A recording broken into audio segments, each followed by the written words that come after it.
Alors nous, tu sais, pendant longtemps, vu que mon frère, il est habillé en Gucci, en Lacoste, en machin, qui traîne avec des mecs qui n'ont pas forcément bonne réputation, et ben nous, on était des voleurs de motos. Ah ouais. Voilà. Vu qu'il y avait des motocross ici, Oui. qu'on achetait, enfin tu vois, voilà. Les mecs qui se faisaient voler une moto, Il venait chez toi. ils venaient direct. Ouais, je viens voir si t'as pas entendu. Mais tu sais, ils venaient. C'est pas, ils venaient parler avec moi. C'est, je viens voir si t'as pas entendu. Hein. Il y a des mecs qui disaient ta moto elle est chez TCQR. Non. Mais par contre, quand je suis ici, je déteste un truc, c'est qu'on m'impose une présence. Ouais. C'est-à-dire que des fois, je suis avec ma famille. Tu vois, au-dessus, il y a nos bureaux et tout, on mange, on fait des trucs en haut et tout. Et j'entends une voiture arriver, qui se gare. C'est arrivé plein de fois, c'est pour ça que je te raconte ça. Ouais. Une voiture qui se gare devant le portail fermé et tout. Des mecs qui sortent. Une fois, il y en a un, celui-là, il m'a marqué. Il sort de la voiture, il regarde la rue et tout, machin. Je vois qu'il a le sourire jusque-là et tout. J'ouvre la fenêtre, je dis salut mon gars, ça va ? Et puis il me dit bah hey, on est dans YouTube là, hein. Et je dis ouais, tu sais, je me dis putain qu'est-ce qu'il veut, tu vois. Et je lui dis qu'est-ce que tu sais, je peux t'aider, tu vois. Qu'est-ce que tu veux, ouais. Venons-en au fait, quoi, tu vois. Je peux t'aider. Et il me dit ouais bah non, bah je viens du Nord, je suis parti cette nuit, puis tu sais c'était midi, on était avec ma femme et mon fils en train de manger. Et je lui dis ah ouais t'es venu du Nord, mais t'es venu quoi, t'es venu pour du boulot, pour un truc? Il me dit non, je suis venu te voir. Oh putain. Je lui dis mais tu sais que c'est un coup, je suis pas là, hein. Ouais. Tu sais, on n'a pas rendez-vous mon gars. Ouais. Et il me dit ouais je sais et tout, mais t'inquiète, au pire j'aurais attendu un peu. Il y a plein de rappeurs que j'aime bien. Ouais. Et j'aimerais bien parler bécane, bagnole avec eux. Ouais. Tu vois, c'est un truc qu'on a prévu justement avec mon collègue là. Ok. D'aller justement voir des mecs qui sont pas de ce milieu-là. Ouais. Par exemple PLK, qui était garagiste avant, qui était mécano, qui a monté des pneus et tout. C'est pour ça des fois je lui envoie des vidéos de quand je monte des pneus, il est mort de rire. Il me dit putain, ça me rappelle. Ça me rappelle. Tu vois, il connaît. Ouais. Donc un gars comme PLK qui a tout flingué là, ces derniers temps, qui est au sommet de son art, de me poser comme on est posé toi et moi, et de lui poser des questions. Tu vois, ça c'est des trucs qu'on va faire par la suite. Ah trop bien. Donc j'aimerais bien, tu vois, il y a certains rappeurs qui sont branchés bécane, que j'aimerais bien avoir des conversations avec eux. Ça me plairait bien. Ça c'est des trucs qui sont prévus, j'espère qu'ils se feront. Moi, c'est Julien.com. Vous venez de lancer mon tout nouveau podcast, Garage.com.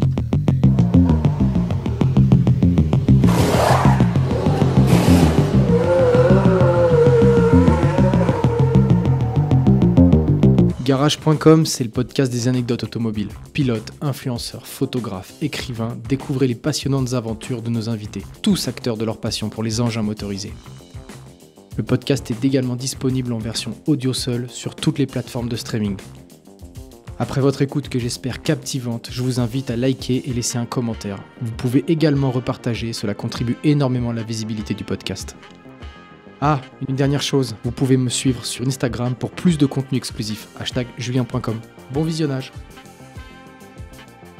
Et salut les amis, c'est Julien.com, j'espère que vous allez bien. Alors on se retrouve aujourd'hui pour un nouveau podcast que je vais avoir la chance de co-animer avec Dave de TCQR. Salut Dave. Salut les mecs. Alors Dave, youtubeur connu dans le milieu moto, 350 000 abonnés. Ouais. Donc c'est déjà quand même un nombre de followers plutôt intéressant dans le milieu du YouTube game français. Ouais. Est-ce que tu veux un petit peu te présenter pour que nos auditeurs et nos viewers puissent un petit peu identifier qui tu es? Ouais, en gros, comme tu l'as dit, moi c'est Dave, j'ai 30 ans, là, j'ai eu 30 ans. Je suis youtubeur garagiste, on va dire. Tu vois, j'ai un peu deux casquettes. Ouais. Donc voilà, j'habite à Thonon-les-Bains, en Haute-Savoie, au bord du lac. On est bien, on est tranquille, on vit dans une belle région. Donc voilà, moi, ma vie aujourd'hui, c'est à moitié garagiste, à moitié youtubeur. Je t'avoue qu'en ce moment, je suis même plus youtubeur que garagiste, tu vois. Ça dépend des périodes. D'accord. Mais voilà, en gros, pour résumer, j'ai les deux casquettes et puis j'ai la chance de vivre de ma passion, en fait. Ouais. Passion moto? Ouais, en fait, si tu veux, je l'ai déjà dit plein de fois, mais ça vient de l'enfance. Ouais. Tu vois, avec mon frère, on en reparlera après, mais mon frère était youtubeur avant moi. Ouais. Quand on était gamin, Je sais pas pourquoi, je saurais pas t'expliquer pourquoi, parce que mon père était pas branché bécane plus que ça. Tu vois, il a toujours eu des motos, mais des trucs un peu vieillots et tout. Mais à chaque fois qu'on entendait une motocross arriver, on était comme des oufs. Mais quand je te dis, on courait à la fenêtre pour les voir, quoi. Tu vois, vraiment, je sais pas, ça s'explique pas. Il suffisait que le mec qui passe devant, il nous fasse une roue arrière, c'était Noël, quoi. Ah, ça a tout de suite été les crosses. En plus. Je sais pas pourquoi. Je saurais pas te dire d'où ça vient. Quand on était gamin, il y avait un film sur Disney Channel. Et là, d'ailleurs, si quelqu'un chez Disney entend ce que je dis, il y avait un film sur Disney Channel qui passait, qui s'appelait Motocross. Et en anglais, c'est Motocrossed. Ça finit par ED à la fin. Ce film, il est sur Disney+, mais il n'est pas en français. Et c'était le film de notre jeunesse. Et dans ce film-là, il y avait des RM, des bécanes de cross et tout. Et c'était, en fait, on n'en voyait jamais, nous. Tu vois, on n'en voyait jamais. Et ce film-là, il nous a matrixé quand on était gamin. Et puis après, plus tard, tu vois, il y a eu d'autres films, d'autres trucs et tout qui nous ont matrixés. Et puis on habite dans une région où c'est pas la ville, quoi, tu vois. Il y a pas mal de mecs en bécane de cross qui font un peu d'enduro. Il y a pas mal de mecs qui font de l'enduro, du trial, tu vois, des trucs comme ça. C'est très montagneux. Clairement. Donc c'était pas si rare que ça d'en croiser, mais il y avait 2-3 gars dans notre village qui roulaient en bécane de cross. C'était des héros, quoi. Tu vois, pour nous, c'était vraiment des légendes, quoi. Donc la passion vient de là. Après, on n'est pas spécialement des mecs. On n'est pas passionné par le circuit, tu vois. On n'est pas passionné par le circuit de cross ou même le circuit voiture ou moto sportive. On est plus, moi, je suis plus un biker solitaire, tu vois. Je vais prendre ma petite moto, je vais aller me faire ma rando tranquille, tout seul ou avec un pote ou deux, grand max, tu vois. Je suis pas. Il y a beaucoup de groupes de motards ici.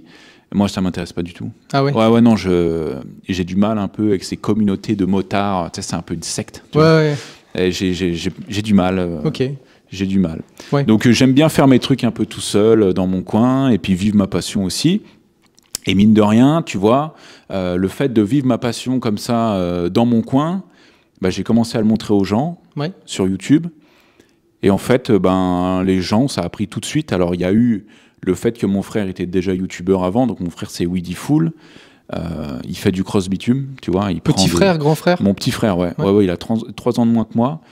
Lui, il a commencé sur YouTube il y a plus de 10 ans, il a commencé en 2013. Il y avait personne ? Il y avait pas grand monde sur YouTube, voilà, faut dire ce qui est. Et lui, ça a pété tout de suite. C'est un des gars en France qui a fait connaître un peu le cross bitume avant que ça devienne la mode. Et du coup, ça a plu tout de suite. Ça a pris vraiment direct. Il n'a pas galéré pour gagner des abonnés ou quoi. Je me souviens, c'était au début tu vois, c'était les premiers snaps, les premiers trucs comme ça.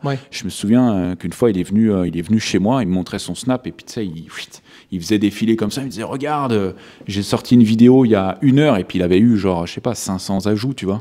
Donc ça a pris tout de suite, ça a marché tout de suite.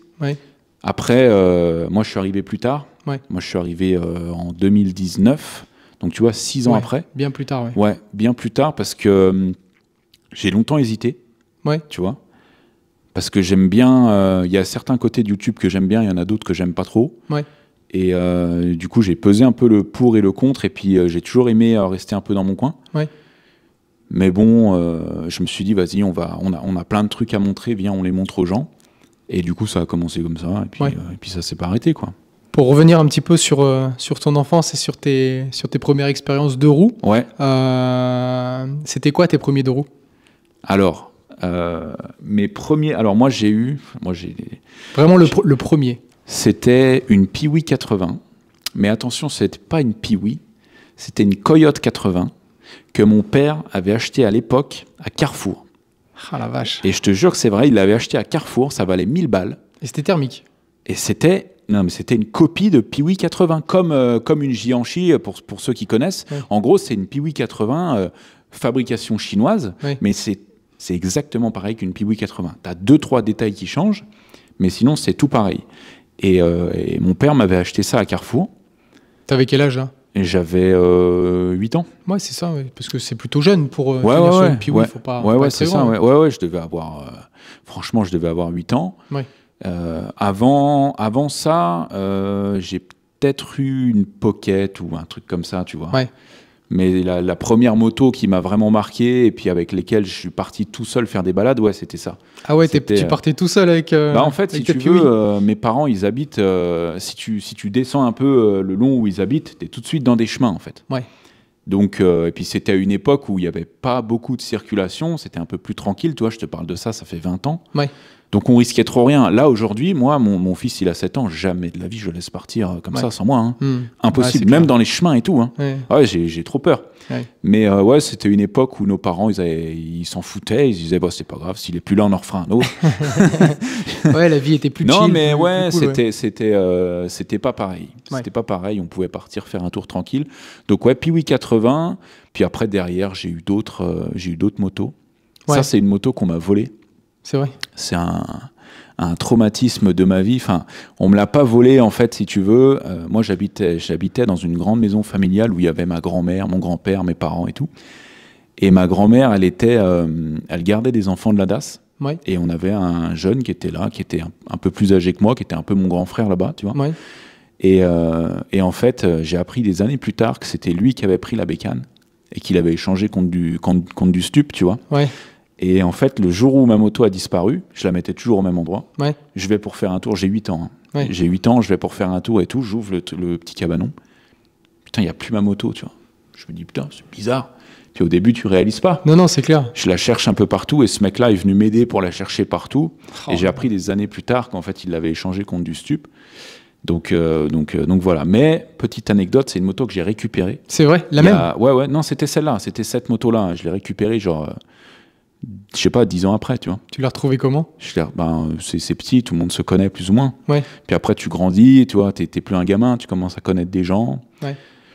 Et puis en parlant et tout, j'ai entendu cette histoire et tout. Ouais, je crois que cette moto, c'était lui qui l'avait pris à l'époque. Et puis du coup, je suis pas allé taper aux portes des gens et dire ouais, c'est toi qui as ma Piwi, tu vois. Ouais. Mais c'est des gens que je connais aujourd'hui, tu vois. Ouais. Et puis voilà, ça s'est su et finalement j'ai retrouvé la moto, je l'ai récupérée. Elle est ici, là? Non, je l'ai remontée. Je voulais la garder pour mon fils, mais ça date un peu, tu vois. Mon fils était trop petit, puis je me suis dit, ouais, voilà. Et au final, je l'ai vendu. Ouais, je l'ai vendu. T'as tourné la page, quoi. Je ne l'ai pas gardé. Ok. Non. Ah, marrant. Ouais. Et premier véhicule à l'ère collège? Là où tu commences à être en âge, que tu as le BSR. Alors là, pareil, je vais te raconter une petite anecdote. Moi, je suis team Booster. Ouais. Tu vois, il y avait un magasin sur Évian qui s'appelait Chez Bailly. Ça, tous les puristes de Thonon-Évian, du Chablais, ici, là où je vis, ils savent de quoi je parle. En gros, Chez Bailly, c'était n'importe quoi. Regarde, tu vas même pas me croire. En gros, c'était un magasin... C'était une droguerie, tu sais, qui vendait de la terre, des plantes, des fleurs, tu sais, un peu de bricolage, un peu de trucs. Et c'était un magasin qui vendait des boosters et des nitros neufs. Qui faisaient, je sais pas, ils avaient une petite estrade avec 5-6 scooters, parce qu'en fait, le fils, il adorait ça. Et du coup, je ne sais même pas comment ils se sont démerdés, parce que moi, aujourd'hui, je voudrais vendre des scooters neufs, je peux pas. Tu vois, il faut des agréments, des machins. Enfin, c'est hyper compliqué, tu vois, de toucher des véhicules neufs à immatriculer, tu vois. Tu vois, moi, quand j'ai acheté mon scoot, je l'ai acheté dans un magasin de motoculture. Ah voilà, c'était ça, c'était un magasin de motoculture. Et donc, bref, moi, j'allais dans ce magasin-là. C'était donc, attends, je devais avoir 14 piges, donc ça devait être 2007 par là, tu vois. 2007. Il y avait les boosters, il y avait les nitros, il y avait tout ça. Moi, je voulais un booster. C'était le scooter de mes rêves, tu vois, vraiment. Toi, c'était un Spirit, booster Spirit, c'est exactement, ça ouais, le Spirit. Moi, je voulais même l'ancien modèle parce que le nouveau était sorti en 2004, tu vois, le phase 2, là. Ouais. Et moi, j'aimais celui d'avant. Ouais. Et je faisais un stage chez le Kawasaki de l'époque. Ça s'appelait Hervé Moto, qui était d'ailleurs pas très sympa. Ouais, pas très sympa du tout. Petite dédicace, Hervé, s'il voit cette vidéo-là. Non, attends, alors, je fais une anecdote dans l'anecdote pour justifier mon truc. Je faisais un stage chez Hervé Moto, il avait un bidon poubelle ferraille, tu vois. Il avait un bidon poubelle ferraille et il y avait un pot d'échappement qui n'était pas d'origine, c'est un Yasuni. Ouais. Et on allait jeter la ferraille avec le gars avec qui je bossais là-bas. Et du coup, je lui dis, le pot, tu crois que je peux le garder? Il le jetait. Hein. Et il me dit, ouais, bah, je sais pas, on va voir, on va demander à Hervé et tout. Et au final, il lui a demandé, et le mec m'a fait comme si c'était un cadeau de malade. Ouais, ok, tu peux garder le pot, mais il m'avait parlé pendant 10 minutes que c'était un cadeau. Donc bon, voilà. Sur le coup, t'es gamin, tu dis, ouais, il est sympa, puis en grandissant, tu dis, mais attends, en fait, ça allait à la poubelle, son truc. Ça peut foutre de ma gueule, quoi. Non, mais voilà, quoi. Bon, bref. Et donc, je faisais un stage chez Hervé Moto, qui était concessionnaire Peugeot. On avait quoi chez Peugeot? On avait les Speedfight. Il y avait le Speedfight, il y avait le Vivacity, le Tracker. La XR6. C'était quoi, la sportive, ça? La sportive, ouais. Alors moi, honnêtement, j'ai jamais été trop méca-boîte. Ok. J'ai toujours été scooter. Ok. Et en fait, je faisais un stage chez Hervé Moto, un stage d'observation de 3e ou 4e. Ouais. 3e, du coup, parce que j'avais 14 ans. Et je vais dans ce magasin de motoculture, chez Bailly. Et je vois, tu sais, à l'époque, c'était les petites annonces, là, les trucs imprimés et tout. Et je vois un booster Spirit à vendre à 1000 balles.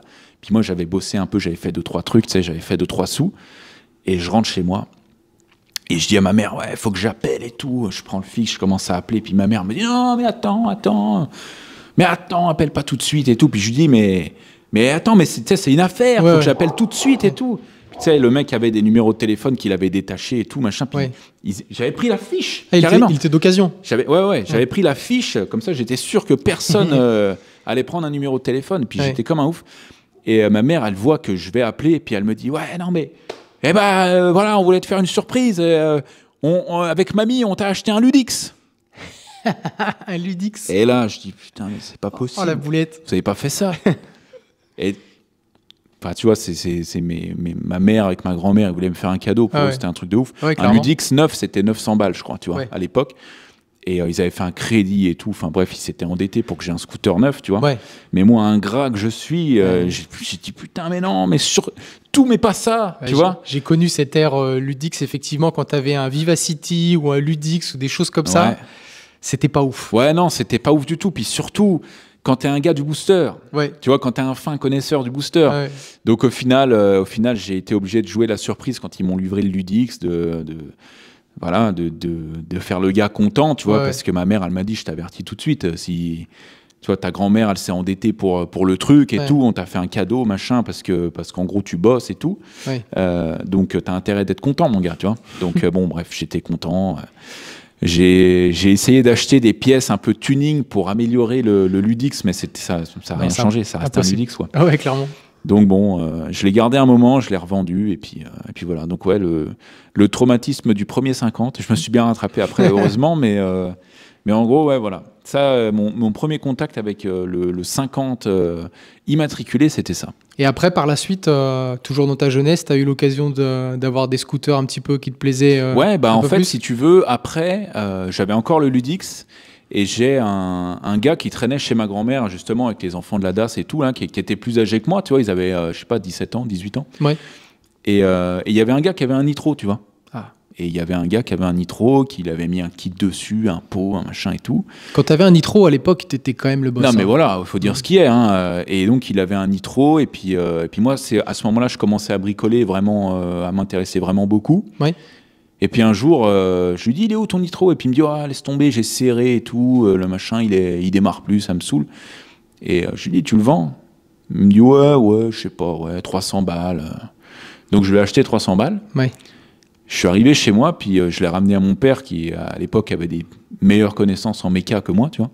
Et puis il kick le nitro, il me dit, mais il est pas serré ce truc, il kick. Ouais, il bouge quoi. Ouais, voilà, et du coup je l'ai amené, on avait un voisin dans le village où on était qui était mécano, justement chez Hervé Moto, chez Peugeot, j'avais fait mon stage avec lui. Et je lui ai dit, tu peux regarder vite fait, il me l'a redémarré en 30 secondes. Et au final, c'était mon premier vrai scooter de cœur. Tu vois, j'ai tout fait avec ce nitro, quoi. Je l'ai gardé, je sais même plus combien de temps, mais entre-temps, j'ai acheté toutes les conneries possibles et imaginables, tous les boosters, les roquettes. En fait, toutes les merdes qui traînaient sur le bon coin, j'allais les acheter. Ah ouais? Tu vois? Ouais, j'allais les acheter. Mon père, il avait un petit berlingot, là. Et je partais avec mon grand-père. On frôlait la mort à chaque fois qu'il prenait la voiture parce qu'il était vieux, il était malade, il avait Alzheimer et tout, Parkinson. À 16 ans, je lui disais Pépé, tu veux pas que je conduise la caisse plutôt? Puis tu sais, il me disait, t'as le permis? Je dis, ouais, bien sûr, j'ai le permis. Et du coup, je me retrouvais à conduire la bagnole de mon père pour aller chercher les scouts avec mon grand-père à côté, quoi. Tu vois, le délire. Ouais, donc c'est le nitro qui t'a fait prendre conscience qu'il y avait peut-être un bise à faire sur les. En fait, ouais, la première affaire que j'ai fait, c'est ce nitro-là. Ouais. C'est ce nitro-là, on l'a repeint avec mon père. Justement, dans son berlingot, en fait, on avait mis des sacs plastiques dans la cabine derrière. Tu vois, on avait tout fermé. Ouais. Puis on s'était fait une espèce de petite cabine de peinture. Il avait acheté un pistolet à peinture au truc de bricolage, puis on l'avait repeint nous-mêmes. Ouais. Et c'est le premier truc que j'ai acheté pourri et que j'ai remonté moi-même. Ouais. Et c'est à ce moment-là que je me suis dit, ouais, c'est trop bien, je kiffe trop faire ça, en fait. Tu vois, je kiffe acheter un truc en panne, tu sais, faire une affaire, tu vois, faire une affaire, retaper le truc. Parce que aussi bien ça me plaisait de prendre un billet, aussi bien ça me plaisait de le retaper et de voir le résultat final. Tu vois, je dis souvent, c'est la satisfaction de la tâche accomplie.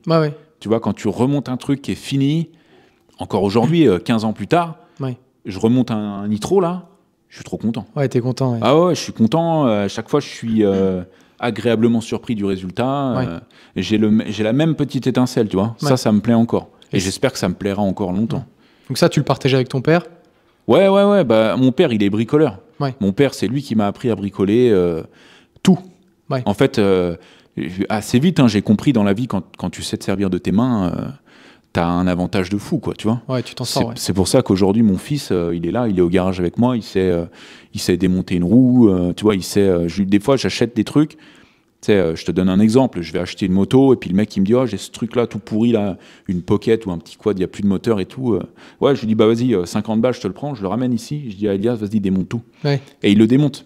Et il adore. Et ouais, il aime bien. Ouais. Il aime bien, tu vois. Et le rapport de savoir se servir des outils, savoir comment c'est fait.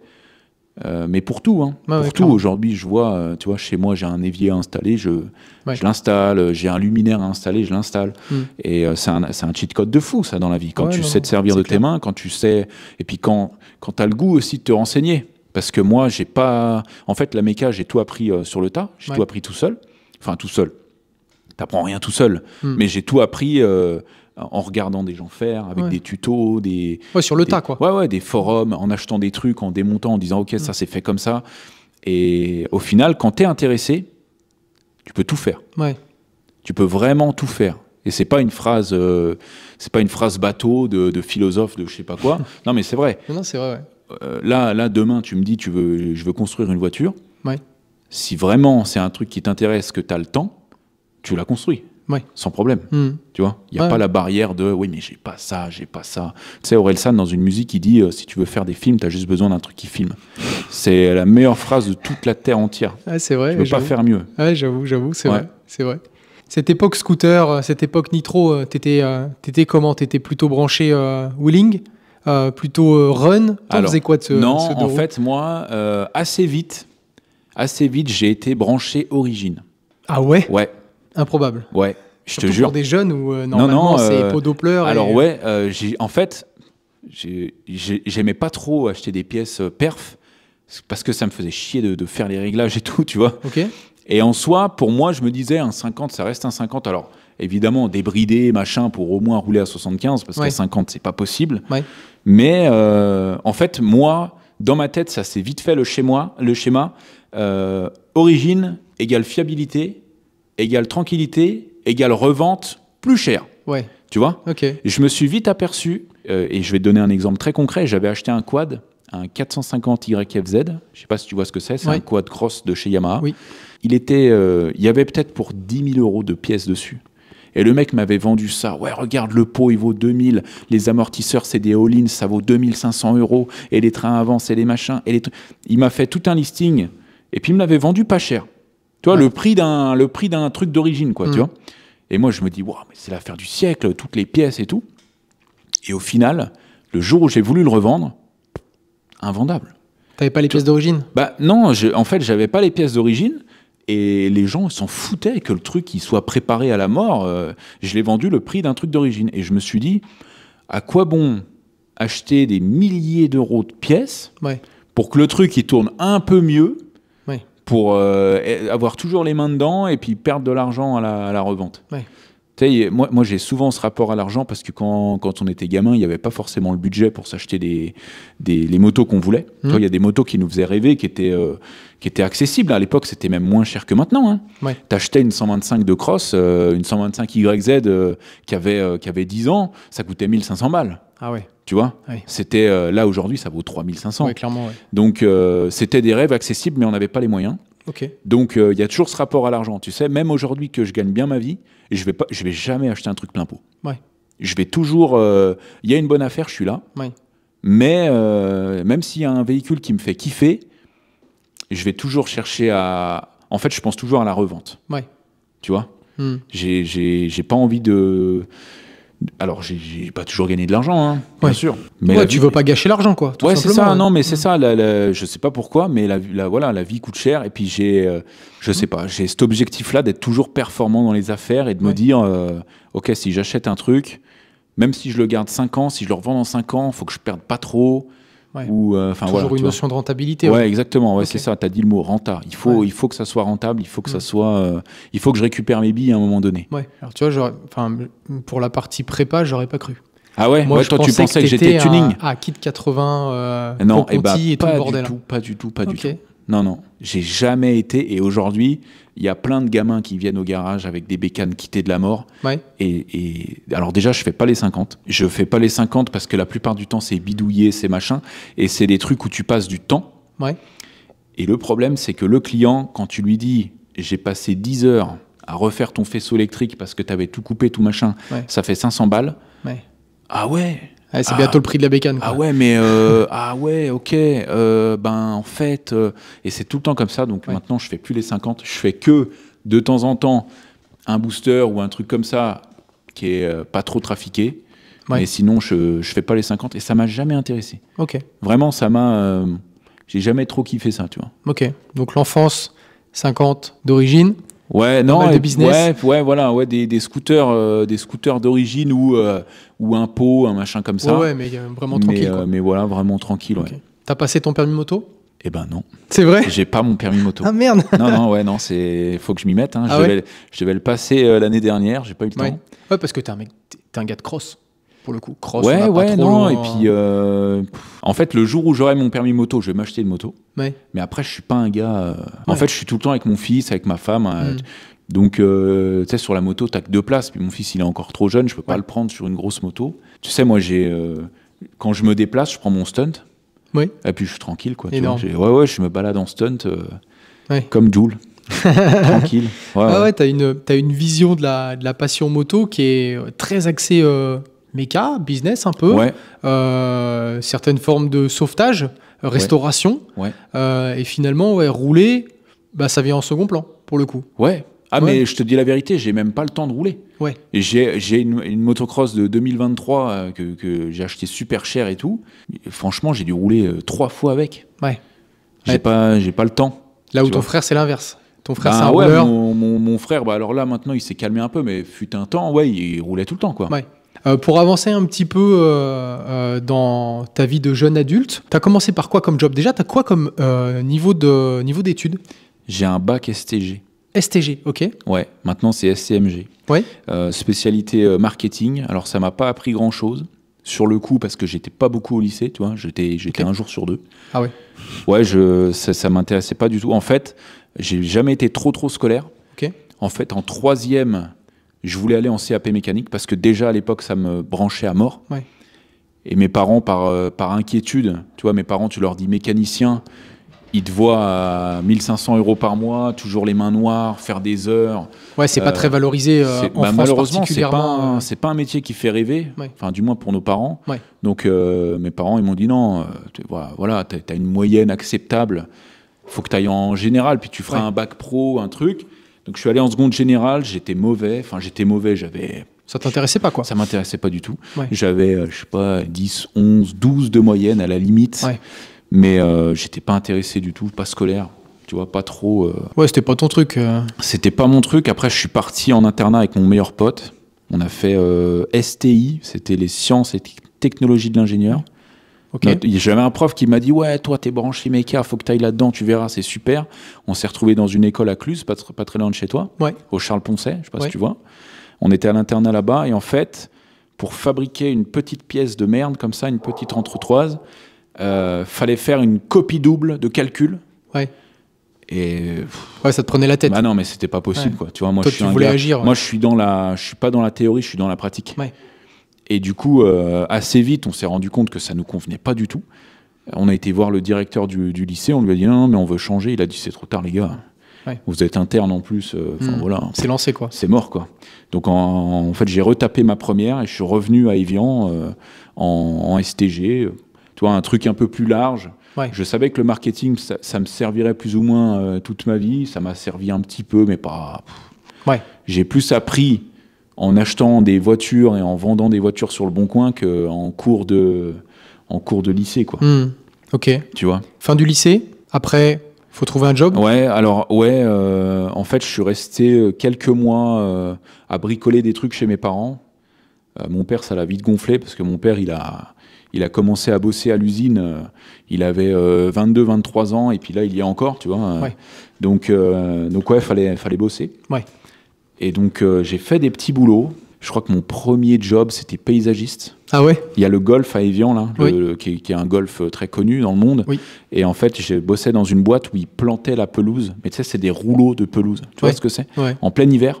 Ah. On était en CDD, tu vois, des CDD de 2 mois. Et puis on était appelé un peu en renfort pour préparer le golf pour la saison d'après. Ouais. Donc j'étais tombé dans une équipe avec pas mal de bras cassés à l'époque.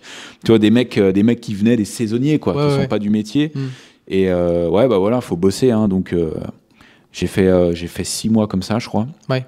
Ils m'ont pas prolongé parce que j'étais mauvais, puis que ça m'intéressait pas. Ouais, il a bien vu le gars que voilà. Après, j'ai trouvé un job de dépanneur poids lourd. Alors ça m'intéressait un peu plus, mais j'avais un patron qui aujourd'hui est un très très bon ami, qui est à son compte, mais à l'époque c'était mon patron. Il était dur, mais quand je te dis, j'avais 18 ans, hein, il était dur.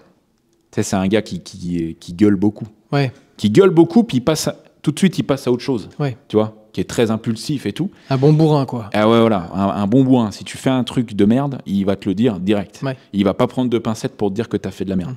Et quand tu as 18 ans, c'est pas facile. Ouais. C'est l'école de la vie aussi. Ouais, voilà, c'est ça. Mais ce mec-là, il m'a appris plein de trucs. Ouais. Et aujourd'hui, c'est un très bon pote, on bosse ensemble et tout. Et on en rigole, tu vois. Ouais. On en rigole. Il m'appelait le bisounours à l'époque parce que j'étais trop gentil, voilà, dès qu'il gueulait, je disais ouais, et tout, ouais, ok. Bon, t'étais un jeune, quoi. J'étais un jeune, j'étais un gamin, j'avais 18 ans, je découvrais la vie, c'était un de mes premiers jobs. Ouais.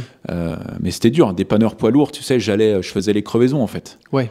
J'allais faire les tombereaux dans les carrières, les poids lourds sur la route. Ouais. Ah, puis tout est dur, là. Tout est lourd. Et puis les mecs, ils crèvent dans la boue, ils laissent le camion dans la boue et tu te démerdes, quoi, tu vois. Et puis tu arrives avec ton camion de dépannage, tu as la machine dedans, tu démontes la roue du mec, tu changes le pneu et tout. Ouais. Donc ça m'a appris, c'est intéressant comme métier. Mais pour le coup, sur le moment, ça m'intéressait pas tant que ça. Moi, je voyais, c'était un truc qui faisait et poids lourd et voiture. Ouais. Quand j'allais côté voiture, ça m'intéressait plus. Ouais. Tu vois. Bon, ça t'a appris à t'adapter. Ouais, c'est ça. Ouais, c'est ça. J'ai fait dépanneur poids lourd pendant peut-être bien 1 an.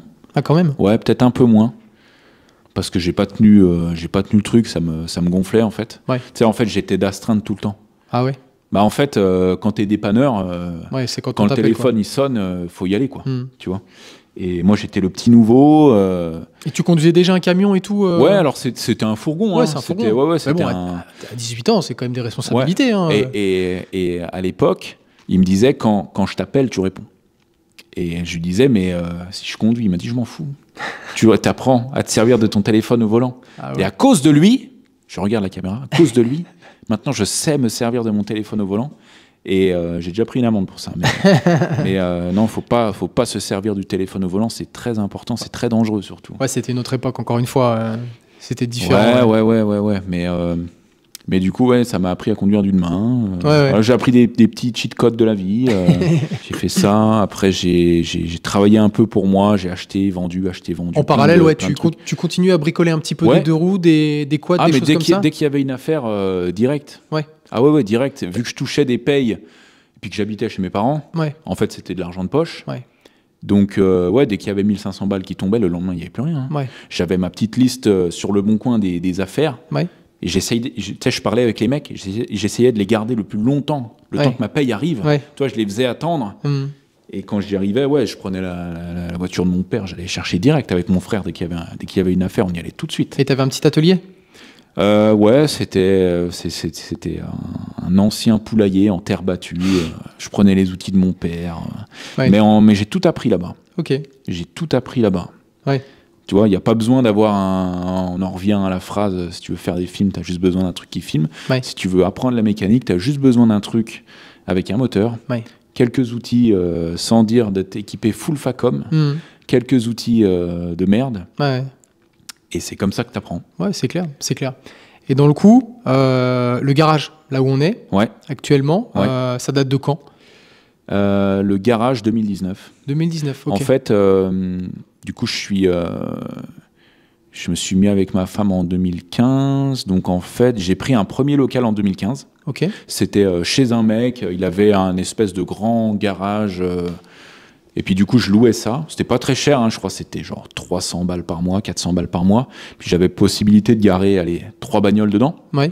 Puis j'avais pas mal de scooters, tu vois, c'était au moment où je commençais à bricoler des T-Max, des trucs comme ça. Mais là, tu faisais ça comme ça ? Ah ouais, comme ça, ouais, comme ça, au black. Hein. Ouais, c'était vraiment le début. C'était au début, je bricolais des trucs, j'achetais des trucs accidentés, je démontais, je vendais en pièces. Tu vois, comme ça m'a appris aussi à savoir qu'est-ce qui vaut cher, qu'est-ce qui vaut rien, tu vois. Et puis, j'ai gardé ce local un petit moment.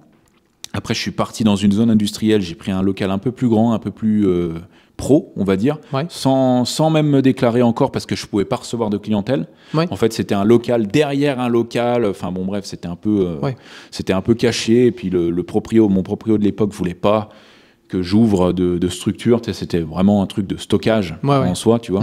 Et ensuite, j'ai pris ce local-là en 2019. Okay. Et là, par contre, voilà. T'as professionnalisé le truc. Là, tu montes une structure, un truc un peu plus carré et tout. Ouais. Donc voilà, il n'est pas très grand, ce local, mais ça permet de bosser. Il y a tout ce qu'il faut. Ouais, clairement. Donc, voilà.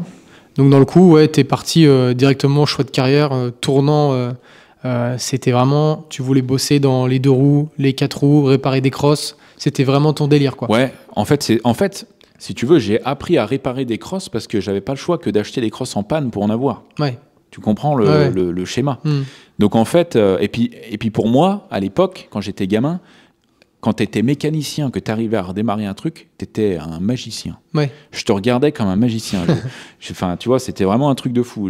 Vraiment, j'avais cet objectif-là de dire, plus tard, je veux être le gars qui redémarre tout. Ouais.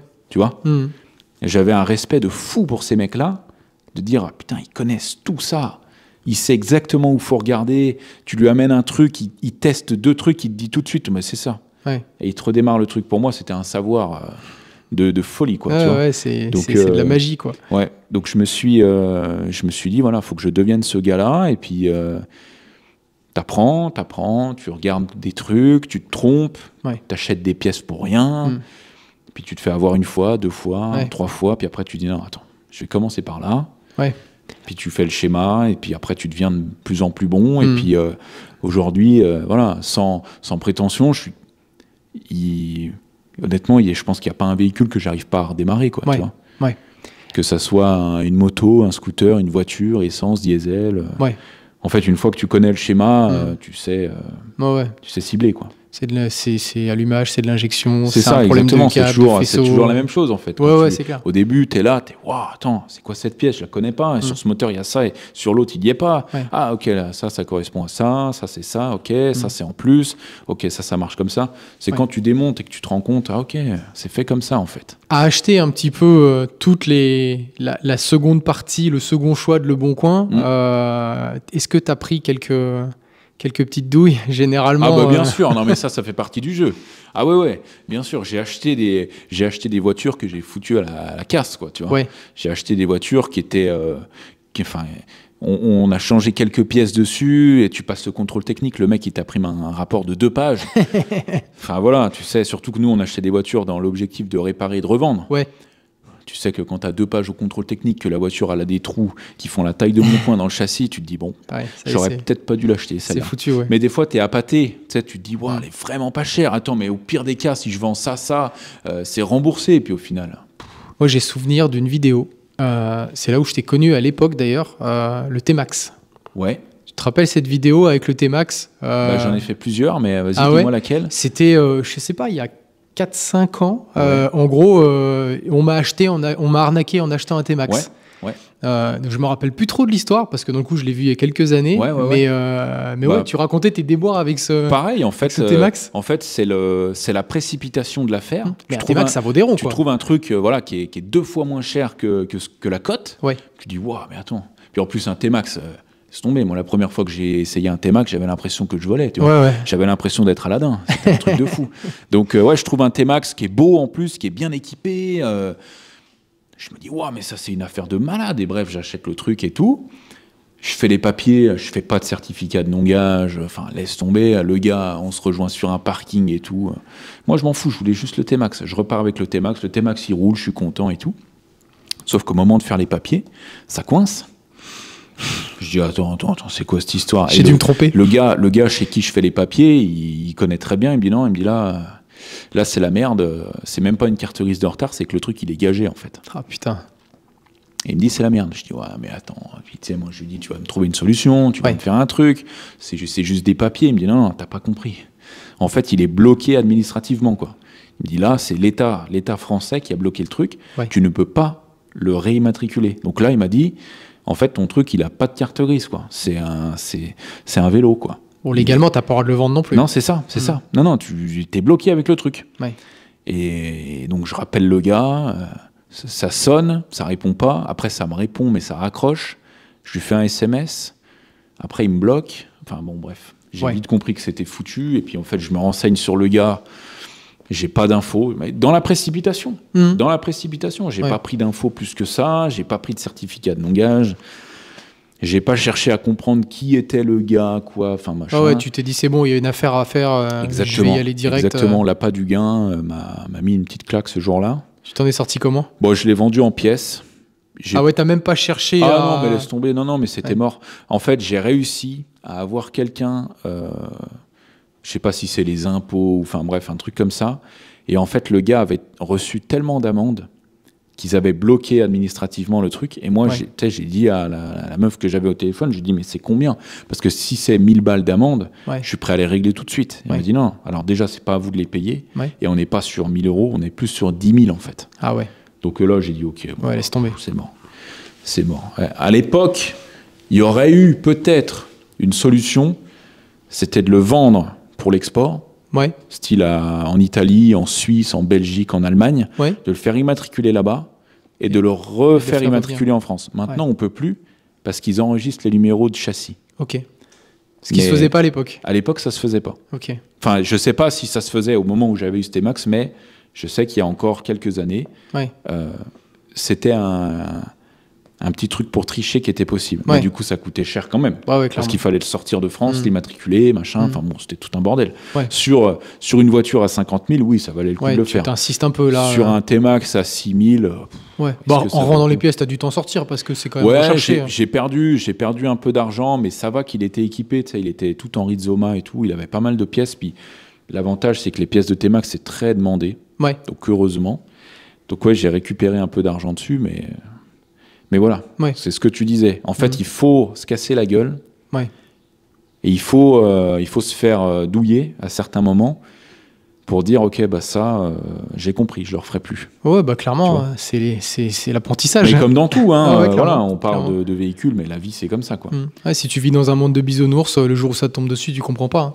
Donc, clairement, c'est les expériences. Et ça m'a permis d'éviter de me refaire douiller. Tu vois, parce qu'il y a plusieurs fois où j'étais voir des véhicules. Attends, je vais sortir le certificat de non-gage. Ah, mon gars, il y a un problème. La voiture est gagée. Ah bon? Ah bon, attends, je bouge pas, je vais voir, je te tiens au courant. Plus de son, plus d'image. Plus rien. Et là encore, c'est sur des véhicules immatriculés, parce qu'après, il y a la notion de cross. Ah ouais, alors là, c'est un délire. Après, il y a les motocross qui peuvent être volés. Ça, c'est... Alors nous, tu sais, pendant longtemps, vu que mon frère, il est habillé en Gucci, en Lacoste, en machin, qui traîne avec des mecs qui n'ont pas forcément bonne réputation, et ben nous, on était des voleurs de motos. Ah ouais. Voilà. Vu qu'il y avait des motocross ici, qu'on achetait, enfin, tu vois, voilà. Les mecs qui se faisaient voler une moto... Ils venaient chez toi. Ils venaient direct. Ouais, je viens voir si t'as pas entendu. Mais tu sais, ils venaient... C'est pas ils venaient parler avec moi, c'est... je viens voir si t'as pas entendu... Hein. Il y a des mecs qui disaient ta moto elle est chez TCQR. Non. Ouais, je te jure. Il y a un gars une fois il est venu avec son père et tout. Hein. On m'a dit que la moto était ici. Mais qui t'a dit ça? Ouais. Ah, puis des motos de merde. Des motos qui m'auraient fait rêver quand j'avais 14 ans qu'aujourd'hui, ouais, je vais pas forcément l'acheter quoi. Tu vois.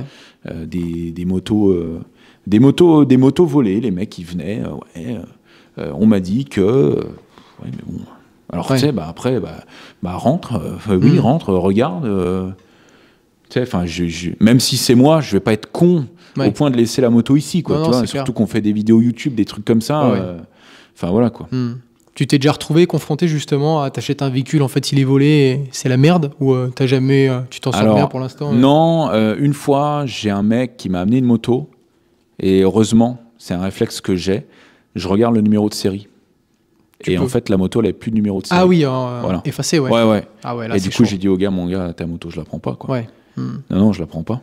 Ah ouais, c'est chaud. Et il m'a dit, ouais, mais t'inquiète, c'est parce qu'en fait, j'ai cassé mon autre cadre. Ouais. J'ai repeint le cadre. Ouais, bien sûr, on connaît. Ouais, je vois bien. Non, mais on connaît. Et puis, une fois aussi, ça m'est arrivé, parce que quand t'es là-dedans, il y a des trucs que tu connais. Ouais. Tu vois, par exemple, un 3, tu peux vite le transformer en 8. Ouais. Et un 1, tu peux le transformer en 4 facilement, tu vois. Donc, il y a des trucs... en fait, je regarde toujours, je veux pas d'emmerde.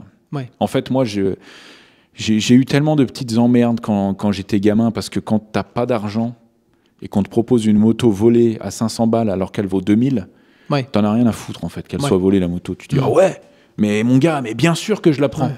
Ça marche jamais. Ouais. Ça marche jamais, c'est que des emmerdes, c'est que des mecs, oui, j'ai appris que t'avais ma moto... c'est que je déconseille d'acheter des trucs volés. Ouais. Après, quand t'es jeune, t'as pas la même conscience. Ouais, c'est ça. Donc, encore une fois, t'as là pas du « Waouh, je peux avoir cette moto-là à ce prix-là ». Mais même si tu peux l'avoir à ce prix-là, les emmerdements que tu peux avoir derrière. Et je te parle même pas de police, gendarmerie, hein, parce que heureusement, quand j'ai eu des trucs comme ça s'est réglé entre nous. Tu vois. Moi, je suis pas quelqu'un de mauvais, je suis pas un gars... je vais pas te tuer pour garder une moto, tu vois. Si tu viens, que tu me dis c'est ma moto, que tu me prouves que c'est ta moto, et que tu te l'es fait voler, je suis battu. Je peux rien faire, tu vois. Je vais pas te dire non, je l'ai acheté, machin. Ouais, bah, mon gars, j'ai joué, j'ai perdu. Voilà, je te dis. Hein, je savais qu'elle était bizarre. On m'a proposé ça, voilà. Par contre, viens pas me demander d'où elle vient. Récupère ta moto, mais voilà. Je veux pas d'histoire. Et aujourd'hui, je veux plus du tout de trucs comme ça. Je te parle de ça. J'étais gamin. Hein. J'étais gamin, bien avant YouTube, bien avant tout ça. Mais aujourd'hui, je veux ma tranquillité. Je veux plus d'histoire. Encore aujourd'hui, hein, ça me propose des trucs volés et tout. Hein. Bah, tu sais, quand t'as une communauté, les mecs, ils se disent, ouais, bah voilà, tu sais, toi, tu connais, si tu veux, j'ai ça. Ça m'est arrivé une fois, il y a un gars qui m'a proposé un truc et c'était une moto pour gamin, tu vois. Et je me dis, putain, le pauvre gamin qui s'est fait voler sa moto, je l'ai affiché direct. J'ai mis en story, les gars. Si quelqu'un reconnaît sa moto. Putain. Ah ouais, non, mais t'as raison. T'as raison, vaut mieux rester intègre en vrai. Ouais, non, mais c'est ça. Ça reste que de l'argent. Et c'est vrai que derrière chaque vol, il y a quand même un traumatisme. Hein, pour le coup, ouais, non, mais c'est ça. Et puis, je dis pas, il y en a qui, tu sais, voilà, chacun a sa vie, chacun a ses excuses, chacun fait ce qu'il veut. Je jette pas la pierre. Mais moi, aujourd'hui, je veux plus de tout ça, je veux plus d'emmerdement, je veux plus que quelqu'un vienne au garage et me dise « Ouais, faut que je te parle. Là, il y a un problème. » Oh non, c'est bon. Ouais, non, c'est bon, j'ai passé l'âge. Ouais, ok. Donc 2019, création officielle du garage. Pour monter une vraie structure déclarée en règle. Démarrage du YouTube Game pour toi.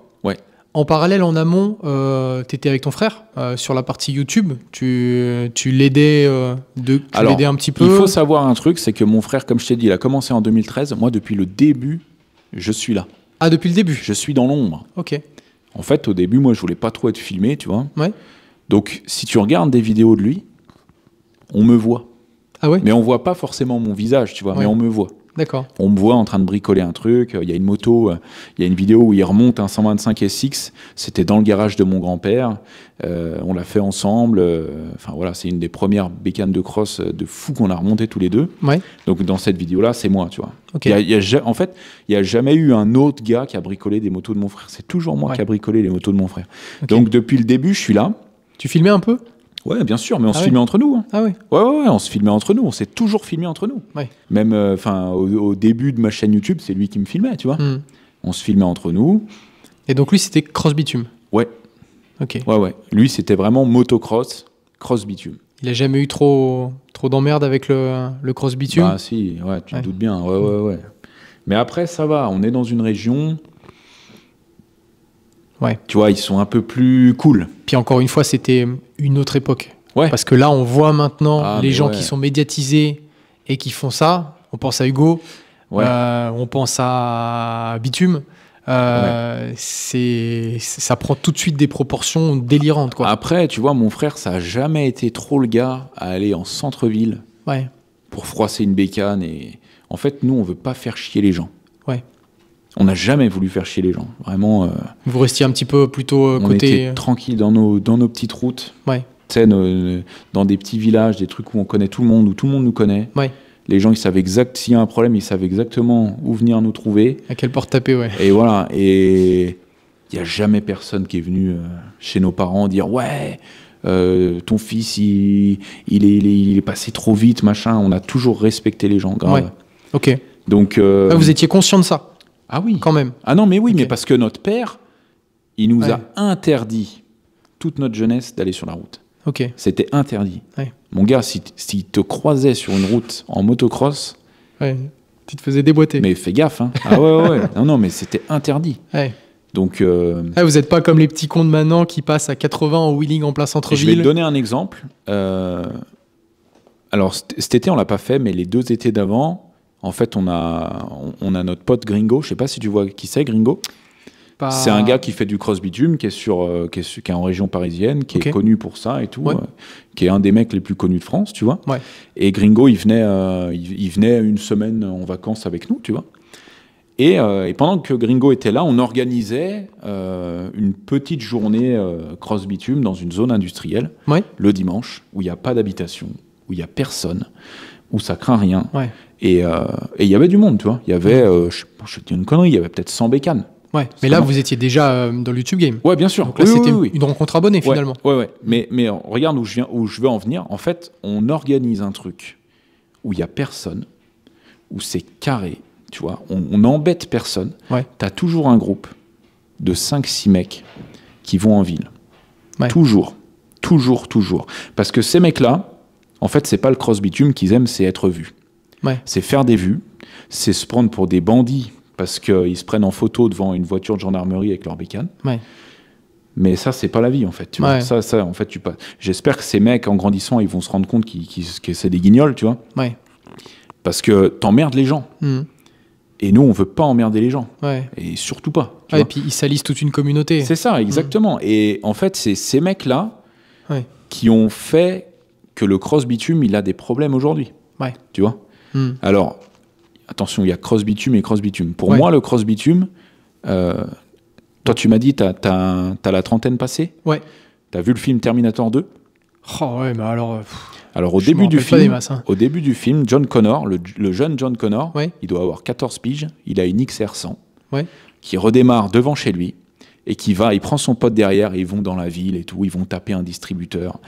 Ça, c'est la bike life. Ouais. Tu vois, ça, c'est ma définition de la bike life. Ouais. C'est, tu prends ta bécane, homologuée ou pas, pourrie ou neuve, tu fais ta vie avec. Ouais. Tu vois, c'est la liberté, c'est t'emmerdes personne, tu fais ton truc à toi. Et voilà, ça, c'est la bike life. Les mecs, ils ont cru que la bike life, c'était la Fashion Week, en fait. Non, mais c'est ça, c'est d'acheter une moto neuve, d'aller en centre-ville, frôler des mamans comme ça, faire des accélérations où il y a des gens qui dorment, c'est pas ça. Ouais. Ça, c'est faire chier les gens. Ah, j'en ai un comme ça, moi, chez moi, en bas de chez moi, il passe, et à chaque fois qu'il passe devant chez moi, il doit avoir un pote en face. Ouais. Donc il met la poignée de dents, rupteur pendant 10 secondes pour faire chier tout le monde avec un pot vidé à la mort. Ouais. Et c'est tous les jours. Ces gens-là ne se lassent pas. C'est phénoménal. C'est dur. Hein. Et c'est dommage parce que dans le coup, vraiment, ils pourrissent la réputation de tout le monde. Quoi. Parce que derrière, tu as des mecs qui font du cross, qui partent de chez eux avec leur cross pour aller dans les champs. Ouais. Bon, tout de suite, ils sont catalogués. Quoi. Alors qu'en fait, les gars, ils demandent rien. Juste pourris par ce genre de personnes-là qui abusent. Ça, c'est clair. C'est vraiment dommage. Ouais.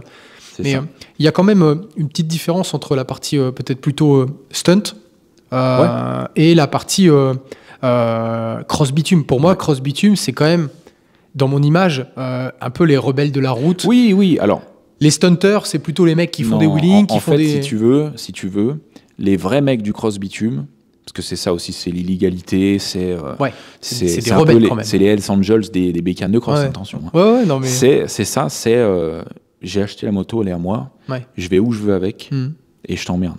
Tu vois, c'est ça. Clairement, Et les vrais mecs du cross-bitume, quand ils voient des mecs, c'est pas péjoratif, hein, quand ils voient des mecs comme Gringo, qui n'a plus le choix que d'aller sur des circuits fermés, ça les fait rire. Ils disent, non, mais les gars... c'est un peu une trahison, quoi. C'est pas, t'es un traître, t'es un vendu, c'est pas ça. C'est pas la bike life, le cross-bitume, c'est pas ça la bike life. Je peux comprendre, je respecte. Mais je respecte aussi le gars, comme Gringo, qui n'a pas le choix que d'aller sur un circuit. Mais moi, je suis assez de cet avis, c'est pas ça, tu vois. Non, mais c'est clair. Mais après, si t'as pas le choix que d'aller sur un circuit pour ne pas emmerder les gens, là, oui. Je dis oui. Puis pour pas finir mal non plus. Parce que c'est ça. Mais parce que nous, ici, ça va encore. Sur Paris, tu sors pas une bécane de cross dans la rue. Hein. Tu te fais des boîtes. Hein. Ah mais ils te prennent la moto et tout. Hein. T'as la bac au cul direct, quoi. Ah oui, non, mais voilà. Là où aux États-Unis, la backlife, c'est un délire. Les mecs, ils sont 1000 motos. Non, mais ça vient de là. Ça vient de là. C'est cet esprit-là de liberté, mais ça se passe aux États-Unis. En France, c'est pas possible. Mais voilà, ça vient de là-bas. C'est vrai que c'est un des gros trucs qui nous a matrixés. Aujourd'hui, malheureusement, je trouve que ça a perdu un peu de son charme parce que c'est devenu la mode. Je te le dis honnêtement. Ah ouais? En fait, les mecs se sont mis à faire du cross-bitume parce que c'est la mode. Ils aiment pas la moto, ces mecs-là. Ils aiment être connus. C'est les réseaux sociaux. Voilà, moi, j'ai un peu du mal avec ça. C'est-à-dire qu'ils font de la moto parce que c'est la mode. Si la mode, c'était de rouler en dépanneuse, ces mecs-là, ils rouleraient tous en dépanneuse. Tu crois? Mais j'en suis persuadé. Non, mais j'en suis persuadé. C'est... Aujourd'hui, tu vois, moi, j'ai pris quand même pas mal d'abonnés, je rencontre des gens, et des fois, il y a des gens qui me disent moi, je veux être youtubeur. Ah ouais, ok, cool et tout. Tu veux faire quoi? Je sais pas, je veux être youtubeur, je veux être connu. Ça, c'est dur, ça. Ça, c'est le fléau. Ça, c'est dur parce que c'est un aspect de mon métier que si je pouvais m'en passer, je sais que je peux pas, parce que ça fait partie du truc. Tu vois, plus t'es connu, plus tu fais de vues, plus t'es payé, plus tu génères des contrats, plus ça t'ouvre des portes. Ça marche comme ça. Clairement. Mais si demain je gagne au loto, vous me voyez plus sur YouTube. Ah non, mais clairement. Je fais ma passion dans mon coin. Et toi, c'est pas la notoriété que tu recherches? Ah non, pas du tout. Pas du tout. Vraiment, j'aime bien. Hein. C'est un moyen d'accéder à pas mal de choses. Ça m'a ouvert plein de portes. Ça m'a fait rencontrer plein de gens super. Tu vois, les gens, quand t'es youtubeur, même sans dire que c'est des suceurs ou quoi, mais ils aiment bien. Tu vois, ils se disent, il y a Dev qui est là. On me vend des voitures le moitié prix que ce que ça vaut parce qu'il y a 2-3 bricoles à faire dessus et parce que c'est moi qui viens acheter la caisse. Ah ouais. Tu vois, on vient, on me fait des cadeaux parce que je suis youtubeur, parce que je suis connu. Donc c'est trop bien. Mais j'ai un peu du mal des fois. En fait, c'est surtout quand on est en train de bosser, tu vois. Je l'ai déjà dit plein de fois, mais quand on est en train de bosser, tu vois, là, par exemple, on est en train de faire le podcast tous les deux. À tout moment, il y a un gars qui peut rentrer dans la cour, là. Ah ouais? Ouais, portail fermé et tout. Ah ouais? À tout moment, il y a un gars qui peut rentrer et me dire, j'ai une dirt qui démarre pas, je voulais te poser des questions et j'ai pas le temps du tout. Du tout. Et des fois, je veux pas passer pour un mec chiant, tu vois, je veux pas passer pour un connard. Mais des fois, je suis obligé de dire aux gens, je suis désolé, j'ai pas le temps. Je peux pas maintenant. Le problème de ça, de la médiatisation comme ça et l'exposition notamment sur les réseaux sociaux et sur YouTube, c'est que pour les plus jeunes, ils n'arrivent pas à comprendre que en fait, t'es pas leur pote. Comme ils te voient toutes les semaines, ils te voient tous les jours, ils ont l'impression de te connaître. Et alors, eux me connaissent, mais moi, je ne les connais pas. Voilà, c'est ça. Mais pour eux, c'est genre, t'es un pote, tu vois ce que je veux dire? Carrément. La barrière, eh ben, elle n'existe plus. Ouais. Tu vois, je pense même que la façon de parler, c'est tout de suite très direct, quoi. En fait, même les regards. Tu sais, des fois, je vais dire une connerie, je vais au McDo. Ouais. Et j'ai l'impression d'être une meuf bonne. Tu vois, les gens, ils te regardent avec insistance. Ouais. Et ils parlent à leurs potes. T'as vu, oui, c'est pas là. Une fois, j'allais à Osgore chercher un véhicule. Je m'arrête à Clermont-Ferrand. J'ai un pote qui a un magasin là-bas. On s'arrête à Clermont et tout. On va manger. En face de son magasin, il y a un resto asiate à volonté, là. Ouais. Et j'étais avec ma femme et mon fils, tu vois. Ouais. Donc, pas en mode rencontre abonnée du tout, tu vois. Ouais. Et il y a un gars qui mange avec ses collègues et qui me voit, et puis qui me parle comme si on se connaissait depuis 10 ans. Ouais. Oh, qu'est-ce que tu fais là? Tu vas bien et tout? Ça va? Puis je le regarde. Ah, parce que t'es son pote virtuel. Je commence à avoir l'habitude, puis tu sais, je lui dis, ah, salut, ça va? Et je vais me chercher à manger avec mon fils et tout, je me rassois, et les 4 mecs de la table me regardent. Ouais. Et tu sais, je vois que le gars, il tient son téléphone, je vois ma page YouTube sur son téléphone, et il montre au gars, regarde. Et ils m'ont regardé tout le long du repas. Ouais. Ça, c'est chiant. Ouais, c'est un peu gênant. Bah, c'est très, très gênant, tu vois. Et en fait, donc ça, quand c'est dans des lieux publics comme ça, bah voilà, ça fait partie du truc. J'ai jamais refusé une photo, j'ai jamais envoyé chier quelqu'un, je le ferai jamais. Ouais. Mais par contre, quand je suis ici, je déteste un truc, c'est qu'on m'impose une présence. Ouais. C'est-à-dire que des fois, je suis avec ma famille, tu vois, au-dessus, il y a nos bureaux et tout, on mange, on fait des trucs en haut et tout. Et j'entends une voiture arriver, qui se gare. C'est arrivé plein de fois, c'est pour ça que je te raconte ça. Ouais. Une voiture qui se gare devant le portail fermé et tout. Des mecs qui sortent. Une fois, il y en a un, celui-là, il m'a marqué. Il sort de la voiture, il regarde la rue et tout, machin. Je vois qu'il a le sourire jusque-là et tout. J'ouvre la fenêtre, je dis salut mon gars, ça va? Et puis il me dit, bah, hey, on est dans YouTube là. Hein. Et je dis, ouais, tu sais, je me dis, putain, qu'est-ce qu'il veut, tu vois? Et je lui dis, je peux t'aider, tu vois? Qu'est-ce que tu veux, ouais. Venons-en au fait, quoi, tu vois? Je peux t'aider. Et il me dit, ouais, bah non, je viens du Nord, je suis parti cette nuit, puis tu sais, c'était midi. On était avec ma femme et mon fils en train de manger. Et je lui dis, ah ouais, t'es venu du Nord, mais t'es venu quoi? T'es venu pour du boulot, pour un truc? Il me dit, non, je suis venu te voir. Oh putain. Je lui dis, mais tu sais que c'est un coup, je suis pas là, hein. Ouais.